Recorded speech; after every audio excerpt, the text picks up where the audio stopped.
To Daniel Hawkins, who's joining us from Moscow. So what are authorities saying about this, Daniel?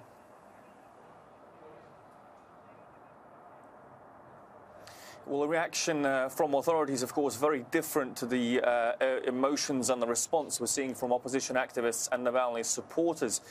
Key figureheads within the Russian government have dismissed these allegations of state involvement in Navalny's death as essentially fake news, with some, like Vyacheslav Volodin, a parliamentary speaker, going as far as to blame Western states, blame NATO for this, saying it's their actions that have led to the events we saw today. Maria Zakharova, Foreign Ministry spokeswoman, saying that the very quick response of critics and Western officials is very telling, no doubt hinting there that at Navalny's backing and support by Western financiers. Meanwhile, on the streets of Russia, we are seeing people going to leave flowers at various memorials to victims of political repression around the country in multiple cities. We understand in some of those cities, police have already closed off these memorials to prevent people going there, and the authorities in Moscow have warned people against taking to the streets in what they describe as unauthorized, unsanctioned protests, no doubt in anticipation they see of some sort of protests in relation to his death. So within hours of Navalny, clearly two very different narratives coming from Russian authorities and from opposition activists and supporters of Alexei Navalny. All right. Thank you, Daniel, for that update from Moscow. And earlier, my colleague Sami Zaidan spoke to Sergei Markov. He's a former advisor to the Russian president.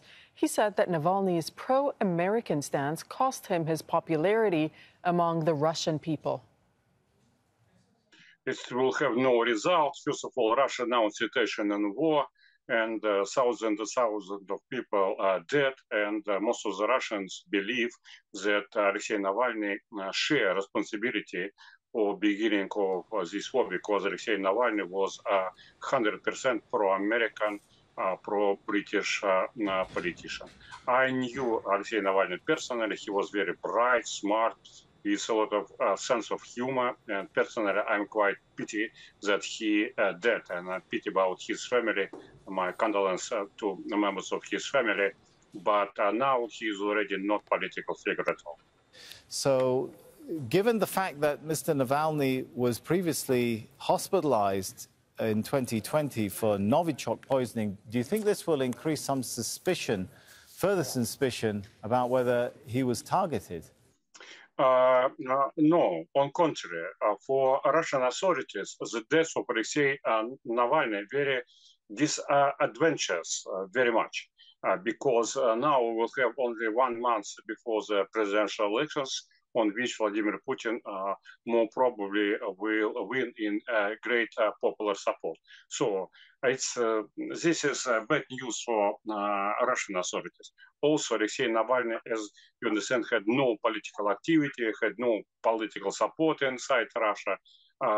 So his death even created some, not big, but some problems for Russian authorities.